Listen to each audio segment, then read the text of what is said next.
tidak dikatakan may ya'rif. Jadi tensisnya itu adalah past tense. Seolah-olah kita diminta mengartikan man arafa, barang siapa yang telah memahami dirinya sendiri, ya, maka dia juga mengenal Tuhan. Jadi mengenal diri sama dengan mengenal Tuhan. Jadi satu, diri itu sebetulnya siapa dan Tuhan itu siapa. Jadi seolah-olah kita ada proses di situ, mengenal diri sendiri, baru kita bisa masuk mengenal Tuhan. Itu secara kebahasaan tidak tepat, karena menggunakan fi'il madhi, duluan, ya, atau bersamaan. Paling tidak kita mengenal diri, mengenal Tuhan itu sendiri. Tidak sekuen. Tidak sekuen itu artinya mengenal diri sendiri baru entry point-nya untuk mengenal Tuhan. Tidak. Nanti kita akan bahas. Sifat-sifat yang dapat menutup hati kita, pertama adalah nifaq, kemunafikan. Pernah kita bahas. Munafik. Yang kedua fusuk. Apa yang dimaksud fusuk? Fasik, suka berbuat dosa, seolah-olah maksiat baginya itu biasa, tidak malu-malu. Dia tokoh masyarakat tapi juga dia mengerjakan dosa maksiat. Rajin melakukan kebajikan, amal sosial, tapi juga rajin melakukan dosa maksiat. Itu orang fasik namanya. Banyak diantara kita seperti itu.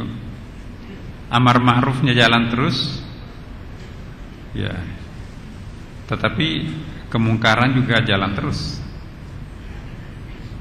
berbanding lurus.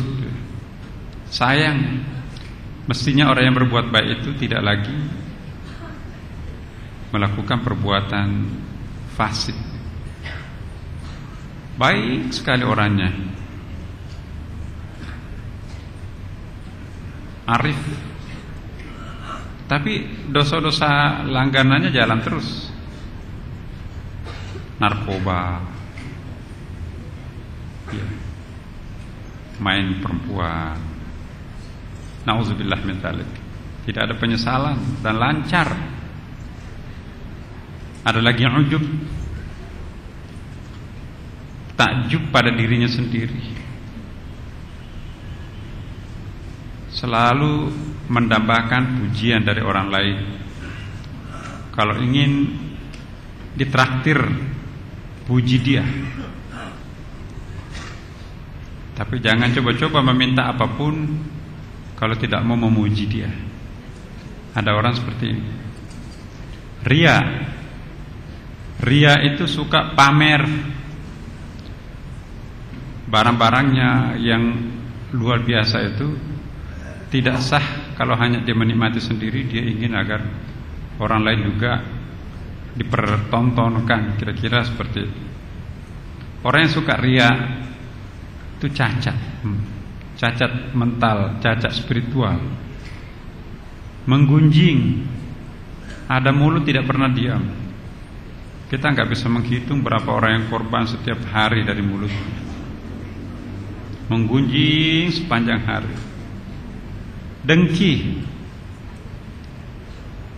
itu artinya hasad, tidak ingin orang lain bahagia, tidak ada pujian terhadap orang lain. Kalau ada orang yang dikagumi selain dirinya, pasti akan dibenci oleh orang ini. Tidak mau mengakui kelebihan orang lain, itu juga penyakit batin.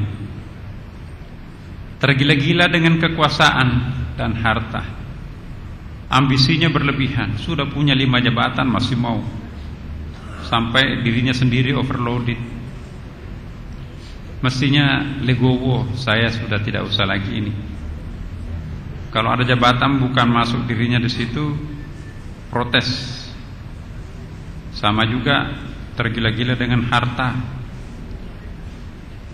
Jadi mulai dari harta yang banyak sampai kecil-kecil kayak silet gitu, semua diambil dari hulu sampai ke hilir, monopoli, tidak mau memberikan kepada orang lain peluang-peluang itu.